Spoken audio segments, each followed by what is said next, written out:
새해 첫 주간 여러분 어떻게 잘 지내셨습니까?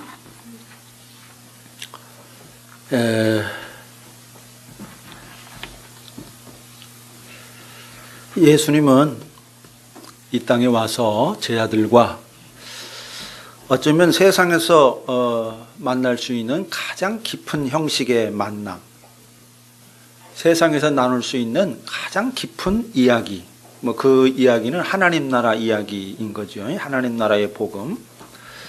또 세상에서 나눌 수 있는 가장 깊은 사랑을 나누었다고 말할 수가 있습니다. 저도 여러분과 가장 깊은 만남, 가장 깊은 이야기, 또 가장 깊은 사랑을 나누면서 살고 있다, 그렇게 생각을 합니다. 참으로 놀라운 은혜요, 축복이 아닐 수가 없죠.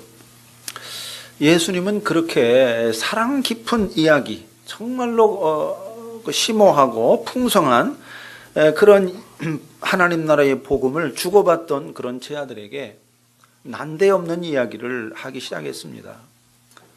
내가 제사장과 서기관들에게 고난을 받고 죽게 될 것이다. 가룟 유다가 나를 팔 것이다. 베드로가 나를 모른다고 3번씩이나 부인할 것이다. 이런 이야기들을 계속 하시는 겁니다. 제 아들은 뭐가 뭔지 도통 이해가 안 됐습니다.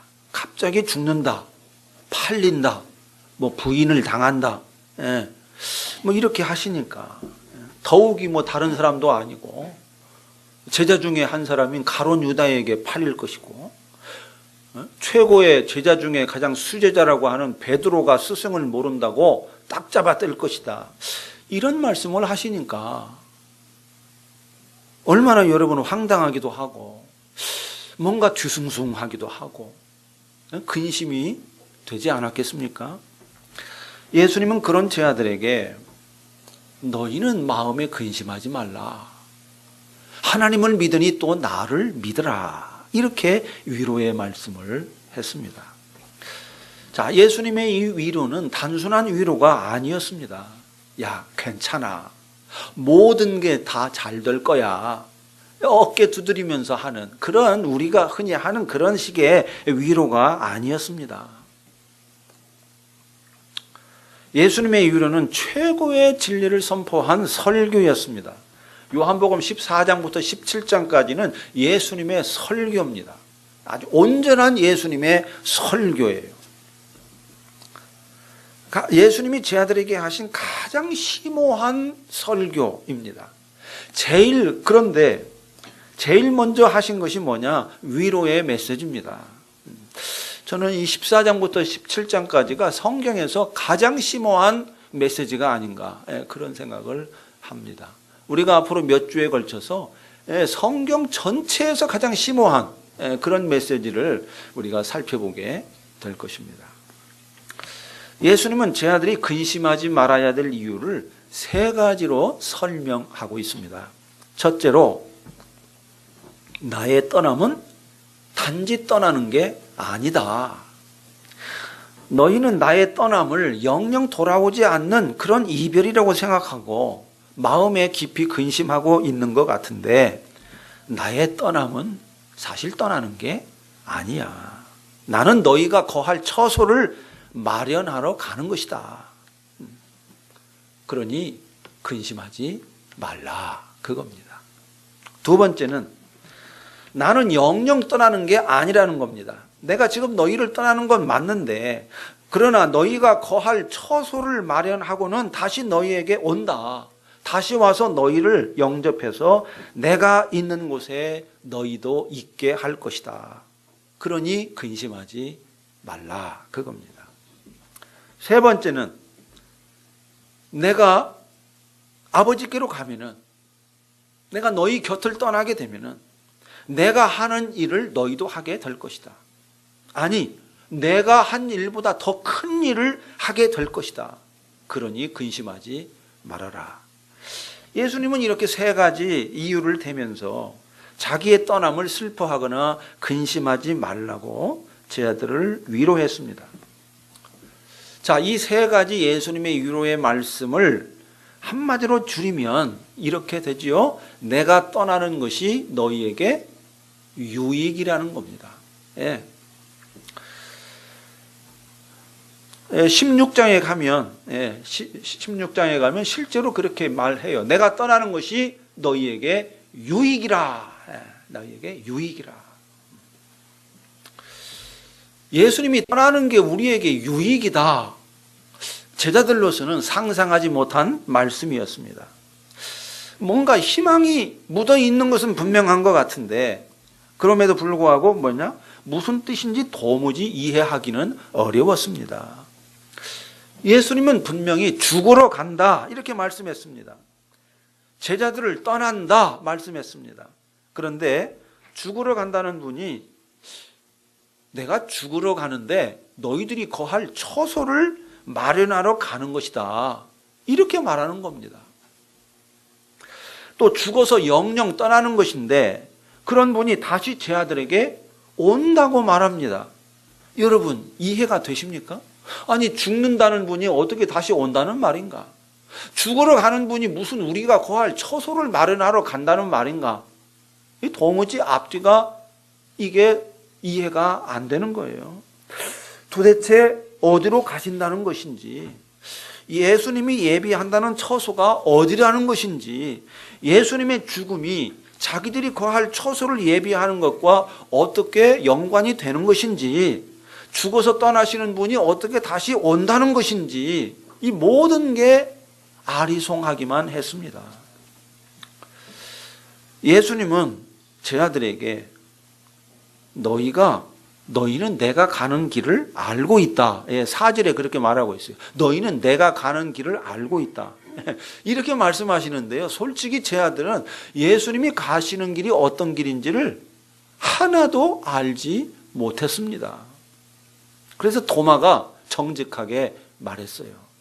아, 예수님, 무슨 말씀을 하시는지 하나도 못 알아듣겠습니다. 주님께서 가시는 곳이 어디인지도 도통 모르겠고 주님께서 가시는 길이 어떤 길인지도 도통 모르겠습니다. 이렇게 예수님께 아주 솔직하게 이야기했습니다. 이 솔직한 게 참 중요합니다. 모르면 모른다고 말을 해야 돼요.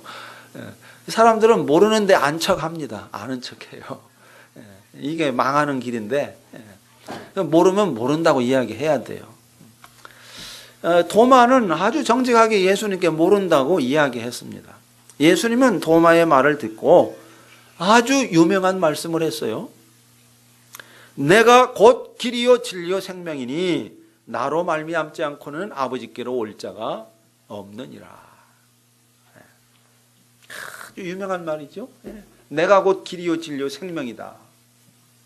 나로 말미암지 않고는 아버지께로 올 자가 없다. 그리고 연이어서 알쏭달쏭한 말씀을 했습니다. 너희가 나를 알았더라면 내 아버지도 알았으리라. 이제부터는 너희가 그를 알았고 또 보았느니라. 참 중요하고 심오한 말씀 같기는 한데요. 제자들은 여전히 한마디도 알아들을 수가 없었습니다. 의문이 풀리기는커녕 되레 의문이 증폭되었습니다. 그래서 이번에는 빌립이 나섰습니다. 주님, 저희에게 아버지를 보여주십시오. 나를 알았더라면 아버지도 알았으리로다. 그러니까 아니 그러면 아버지를 보여주십시오. 내가 아버지를 보여주시면 저희가 만족하겠습니다. 이렇게 예수님께 물었어요. 그러니까 예수님이 빌립의 말을 듣고 또다시 설명했습니다. 아, 나를 보는 것은 곧 아버지를 보는 것인데 어찌 아버지를 보여달라고 하느냐. 내가 아버지 안에 있고 아버지가 내 안에 계신 것을 믿으라. 이렇게 말씀하셨습니다. 내가 아버지 안에 있고 아버지가 내 안에 있는 것을 믿으라. 그런데 이 말씀도 어렵기는 매 한 가지입니다. 여전히 어려워요. 어떻게 보면 매우 심오한 진리 같기도 하고 어떻게 보면 허무맹랑한 이야기 같기도 하고 좌우지간 알아듣기는 매우 어려웠습니다. 그러나 포기하지 말고 여러분, 자, 이 말씀을 한번 차분하게 살펴봅시다. 아주 중요한 말씀입니다. 여기서 하나하나 세세하게 다 살필 수는 없습니다. 그러나 내가 곧 길이요 진리요 생명이니 나로 말미암지 않고는 아버지께 올 자가 없다. 이 가장 중요한 이 말씀을 중심으로 오늘 살펴보려고 합니다. 자, 내가 곧 길이요 진리요 생명이다. 나로 말미암지 않고는 아버지께로 올 자가 없다. 이 말씀 속에는요, 기독교 진리의 핵심 진리, 기독교의 핵심 진리 두 가지가 담겨 있습니다. 첫째로, 예수님은 하나님의 집으로 가는 길이다. 하나님의 집으로 가는 길이다. 두 번째는 예수님은 하나님의 집이다. 하나님의 집으로 가는 길이다. 또 하나는 하나님의 집이다 하는 거예요. 이게 기독교 진리의 핵심입니다. 이것만 알면요, 기독교의 모든 것을 안다고 말할 수가 있습니다. 이 두 가지가 아주 중요한데, 첫째로 예수님은 하나님의 집으로 가는 길이다 하는 겁니다. 길입니다. 예수님은 내가 길이요 진리요 생명이라는 선언을 하시고 나서 곧바로 뭐라고 그랬습니까? 나로 말미암지 않고는 아버지께로 올 자가 없다 그랬습니다. 자, 여기서 예수님은 먼저 자기가 길이다 이렇게 말씀했어요. 나는 곧 길이다. 그리고 자기가 어떤 길인지를 설명하고 있습니다. 나는 단지 길이 아니라 어떤 길이냐? 하나님 아버지께로 가는 길이다. 이렇게. 나는 길인데 하나님 아버지께로 가는 길이다. 옳습니다. 예수님은 하나님 아버지께로 가는 유일한 길입니다. 이것이 기독교 진리의 첫 번째 핵심입니다. 예수 그리스도만이 하나님 아버지께로 가는 길이다 하는 겁니다. 길이다. 두 번째 핵심 진리는 예수님은 하나님의 집이다입니다. 여기서 하나님의 집이라고 하는 것은 하나님의 나라와 같은 뜻입니다. 예수가 하나님의 집이라는 말은 예수가 하나님의 나라라는 말입니다. 자, 예수가 하나님의 나라다. 자, 이것도 참 어렵습니다. 이해가 잘 안 돼요. 아니, 사람과 나라는 엄연히 다른데 어떻게 사람이 나라일 수 있는 것인가? 어떻게 사람과 나라가 연결이 될 수 있는 것인가? 이게 선뜻 이해가 되지 않습니다. 그러나 그리 어려운 이야기는 아닙니다. 그러나 매우 중요한 이야기입니다. 여기에 오늘 설교의 핵심 포인트가 있는데요. 인간이 어떤 존재인지를 알게 되면, 이해하게 되면 충분히 납득이 됩니다. 자, 신학자 달라스 윌라드는 하나님의 모략이라는 아주 괜찮은 책에서 인간이 어떤 존재인지에 대해서 이렇게 설명했습니다. 인간은 누구나 예외 없이 자기 안에 나라 또는 정부를 갖고 있다. 여기서 이 나라 또는 정부는 모든 사건이 나의 선택으로 좌우되는 나만의 독특한 영역을 가리키는 겁니다. 바로 여기에 인간은 누구나 예외 없이 자기 안에 나라 또는 정부를 갖고 있다는 이 사실 속에 인간 조건의 폐부를 꿰뚫는 진리가 있다. 이렇게 말했어요. 정말 탁월한 통찰이고 아주 정확한 진술이라고 생각됩니다. 여러분, 사람은 진실로 하나의 나라입니다. 사람은 단지 살아있는 생물체가 아니에요. 사람은 하나의 나라입니다. 지금 지구상에요, 70억 인간이 살고 있는데 모든 사람은 제각각 자기만의 세계를 살고 있습니다. 쌍둥이도 외모는 똑같지만은 사는 세계는 각각 달라요. 선민이, 선진이 물론 얼굴도 조금은 달라요. 오래 보니까. 그런데 쌍둥이, 일란성 쌍둥이 얼굴은 똑같아. 그래도 어때요? 그 사람 안에 있는 세계는 달라요. 달라. 쌍둥이도 달라요. 사람 속에는 자기만의 고유한 세계가 있습니다. 자기만의 고유한 세계 안에서 자기만의 고유한 세계를 사람들은 살아갑니다. 그리고 자기가 살아가는 그 자기만의 고유한 세계, 그게 바로 그의 나라입니다. 그러니까 한 사람 안에는 그만의 나라가 있는 거예요.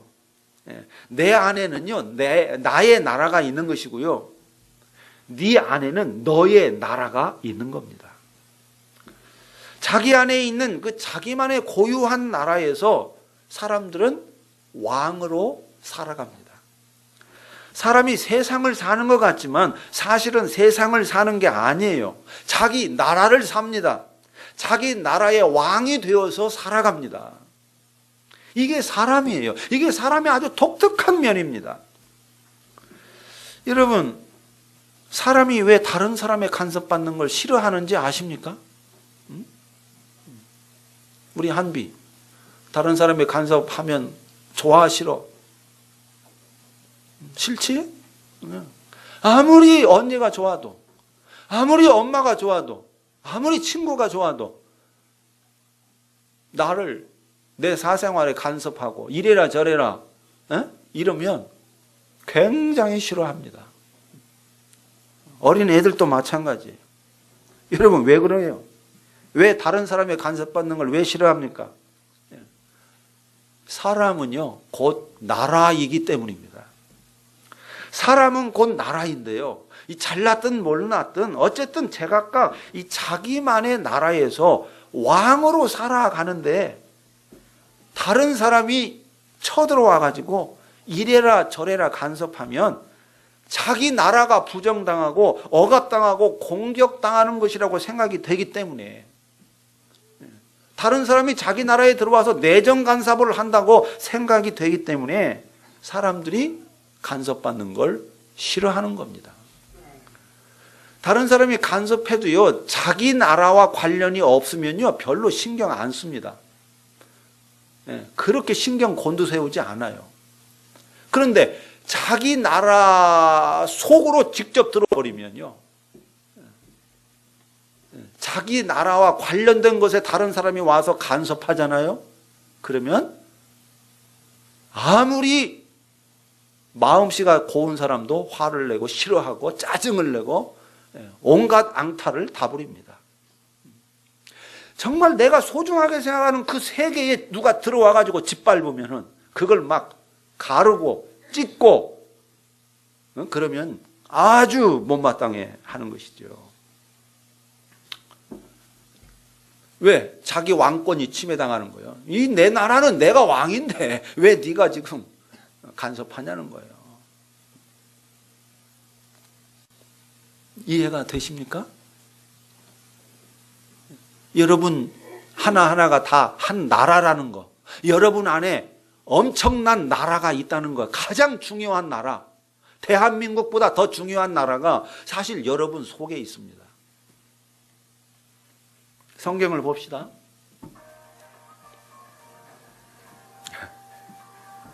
오늘은 그냥 핸드폰 소리가 여기저기서.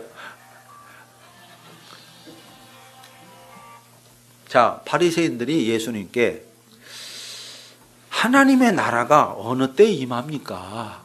이렇게 물었습니다.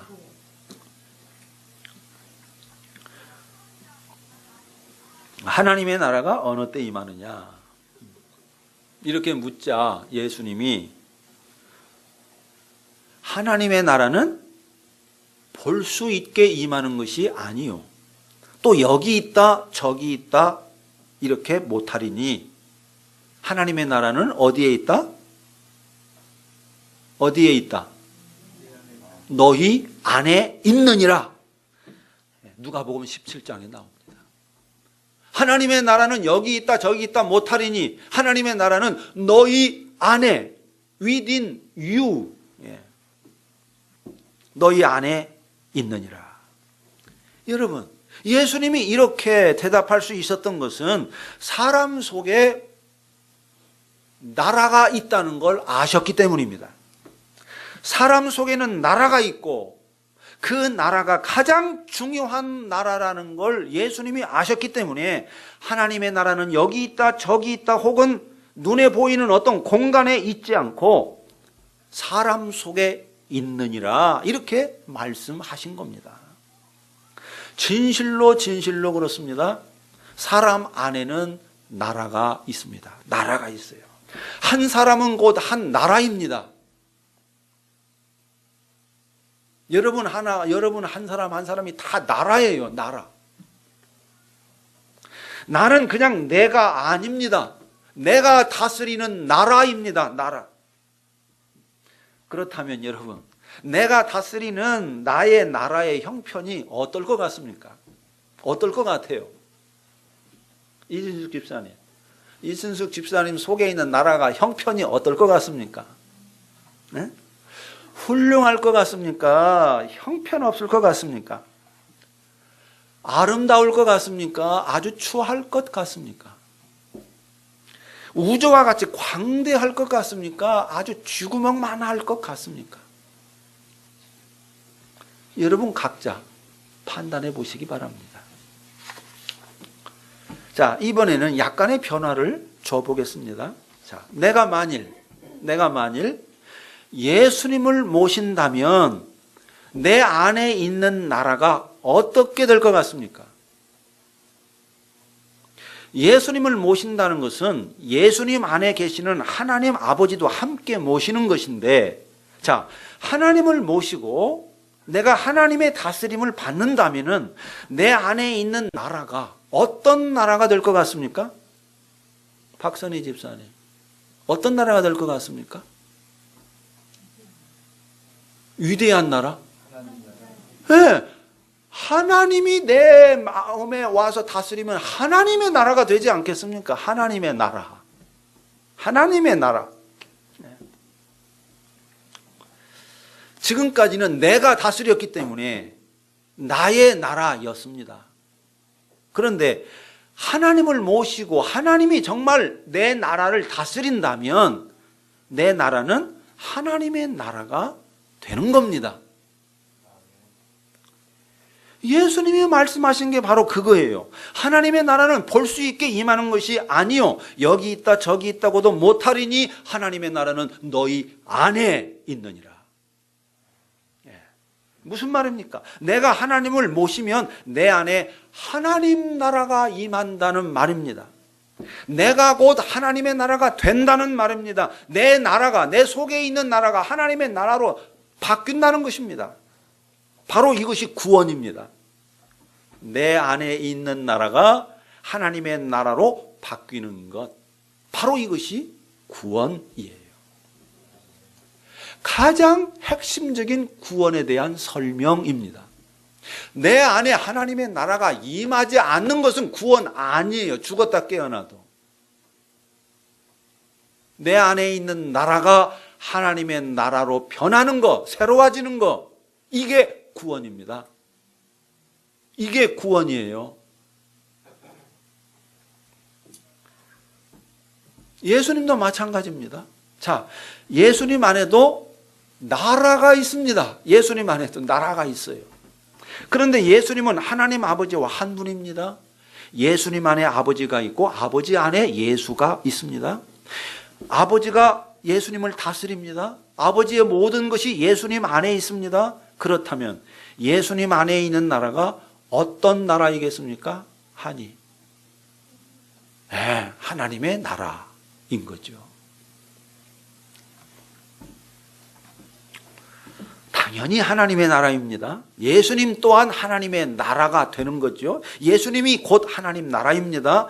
그래서 예수님이 이 땅에 오셔서 가장 먼저 담대하게 선포한 메시지가 뭐였습니까? 회개하라, 천국이 가까웠느니라. 예수님이 오심과 함께 내가 여기에 왔으니 하나님 나라도 여기에 왔다, 그런 거예요. 그 말이에요. 또 예수님이 가는 곳마다 질병이 치유되고 귀신이 쫓겨나가는 역사가 일어났습니다. 자, 왜 이런 일이 일어났습니까? 예수님이 곧 하나님 나라였기 때문입니다. 예수님이 하나님 나라이시기 때문에 예수님이 가면 하나님의 나라에 속하지 않은 것들이 나라 밖으로 추방되는 역사가 일어나는 겁니다. 예수님이 있는 곳은 곧 하나님의 나라예요.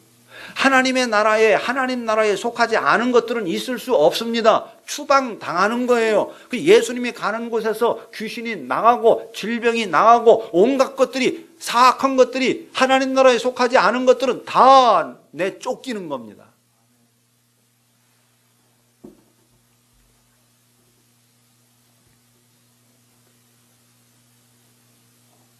이게 놀라운 비밀이에요.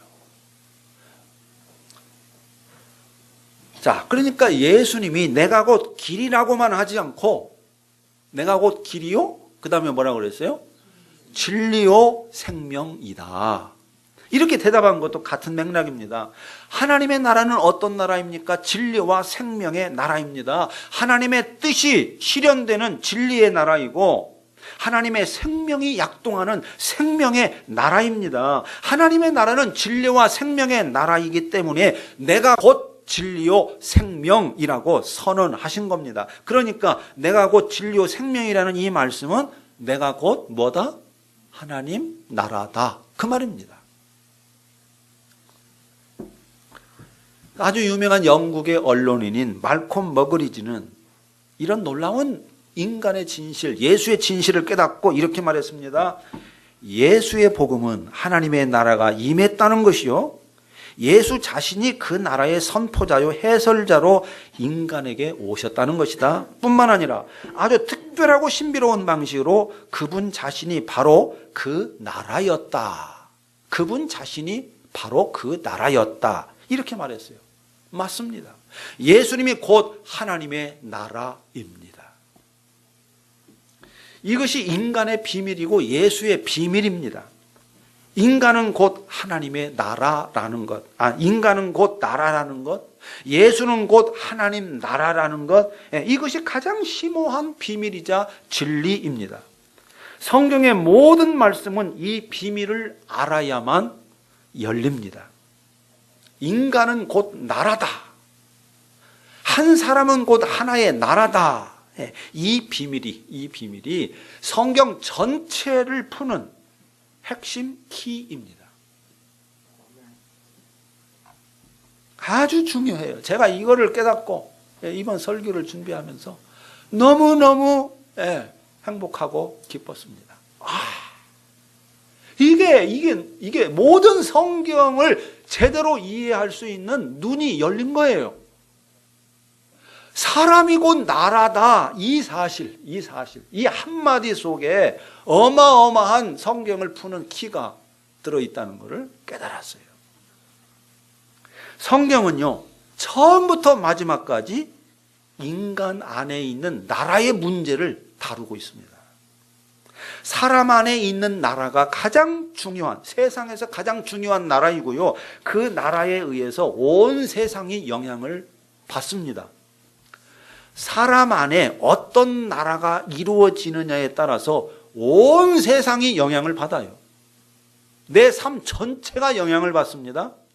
자, 우리 안에 있는 나라가 어두우면 온 세상이 어떻게 되겠습니까? 온 세상이. 내 안에 있는 나라가 어두우면 내 밖에 있는 나라도 어두워요. 우리 안에 있는 나라가 평안하면 우리 밖에 있는 온 세상 나라도 평안합니다.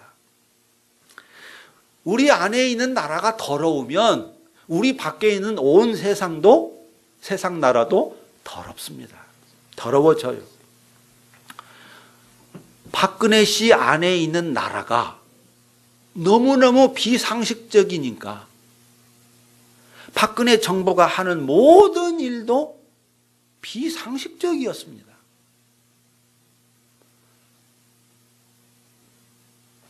자기 안에 있는 나라가 자기 밖으로 다 나타나는 거예요.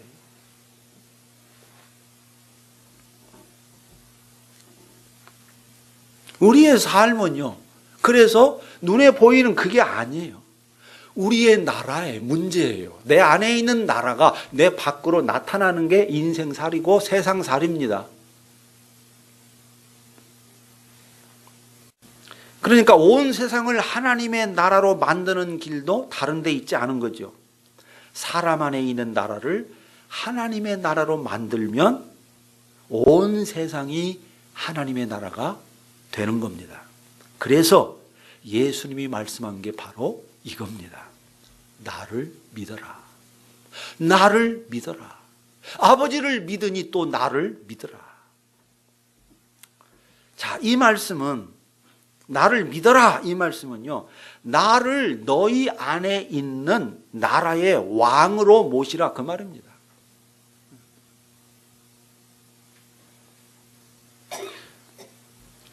너희 안에 있는 그 중요한 진짜 나라의 왕으로 나를 모시라, 그 말이에요. 나를 모시라. 그러면 왜 예수님이 이렇게 자기를 왕으로 모시라고 강조하는 걸까요? 예? 왜 그럴까요? 왜 예수님이 나를 너의 나라의 왕으로 모시라고 왜 그렇게 강조해요? 응? 누가 왕이냐에 따라서 나라가 달라지기 때문에 그런 겁니다. 나라의 모든 건 왕의 문제에 달린 거예요. 누가 왕이냐? 누가 왕이냐? 왕에 따라서 나라의 모든 게 달라집니다. 예수님이 우리 안에 있는 나라를 다스려야 우리 안에 있는 나라가 하나님의 나라가 될 수 있고, 우리 안에 있는 나라가 하나님의 나라가 돼야만 온 세상이 하나님의 나라로 온전해질 수 있기 때문에, 이것 외에는 다른 길이 없으니까, 이것이 최고의 지름길이니까 예수님을 왕으로, 네 속에 있는 나라의 왕으로 모시라고 그렇게 강조를 하는 겁니다. 나를 믿으라고 계속해서 말씀하시는 거예요. 죽어서 천당 가라고 여러분 믿으라고 하는 게 아니에요. 지금 네 속에 있는 나라를 바꾸기 위해서 나를 왕으로 모시라고, 나를 믿으라고 말씀하시는 겁니다.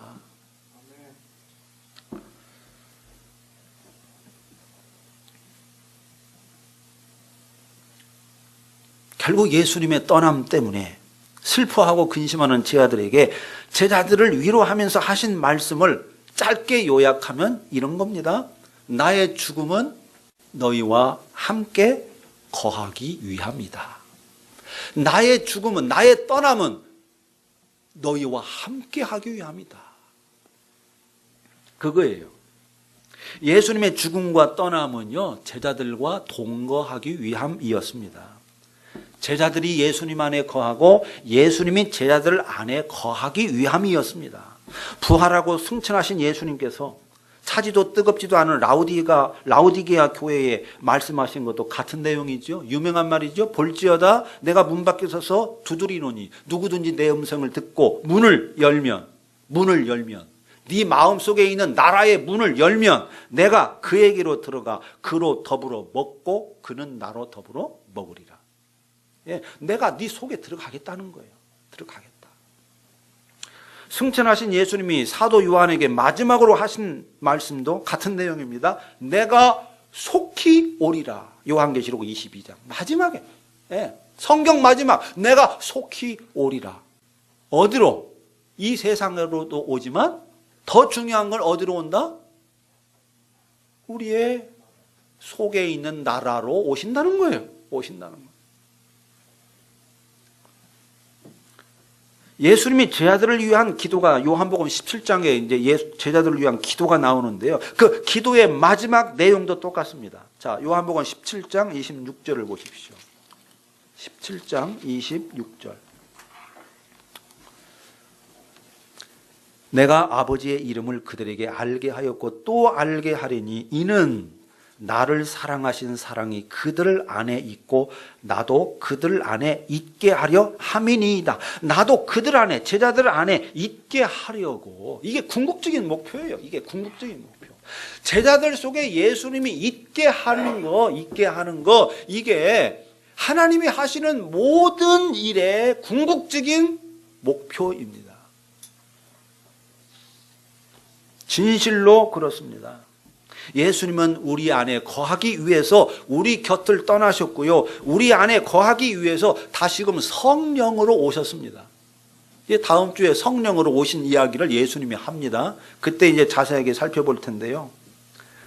우리 안에 거하기 위해서 떠나셨고 우리 안에 거하기 위해서 성령으로 다시 오시는 거예요. 예수님이 우리 안에 거하는 것만이 우리 안에 있는 나라가 하나님의 나라로 새로워질 수 있기 때문에, 그래야만 온 세상이 하나님의 나라로 온전해질 수 있기 때문에 예수님이 우리 안에 거하기 위해서 떠나셨다, 십자가에 죽으셨다 하는 겁니다. 그러므로 여러분, 예수님을 모시고 사시기 바랍니다. 예수님과 함께 사시기 바랍니다. 내가 예수님 안에 있고 예수님이 내 안에 있으면 저절로 내 안에 있는 나라가 어떻게 된다? 하나님의 나라로 새로워집니다. 내 안에 있는 나라가 하나님의 나라로 새로워지면 내 모든 삶이 하나님의 나라로, 하나님 나라의 방식으로 바뀝니다. 바로 이것이 구원입니다. 이것이 가장 위대한 혁명입니다. 이것이 진정한 복 중의 복입니다. 제가 예수님만 믿으면 말할 게 없다, 그 사람은 간섭할 거 없다, 정말 예수님만 제대로 알면 자기 길을 가게 되어 있다라고 말하는 것도 바로 그 때문입니다. 예수님이 그 사람 마음속에 들어와서 그 나라의 왕이 되어서 다스리기만 하면은 그 나라가 하나님의 나라로 변하기 때문에 인생을 하나님 나라 방식으로 살게끔 되어 있어요. 옆에서 감나라 배나라 할 것이 없습니다. 예수님만 들어가면 그렇게 되는 거예요. 그래서 예수님이 길인 것입니다. 그래서 예수님이 길인 거예요. 이것이 가장 위대한 혁명입니다. 혁명. 이것이 삶과 생명의 비밀입니다. 성경 전체를 푸는 키입니다. 자, 오늘은 여기까지 하겠습니다. 기도하겠습니다.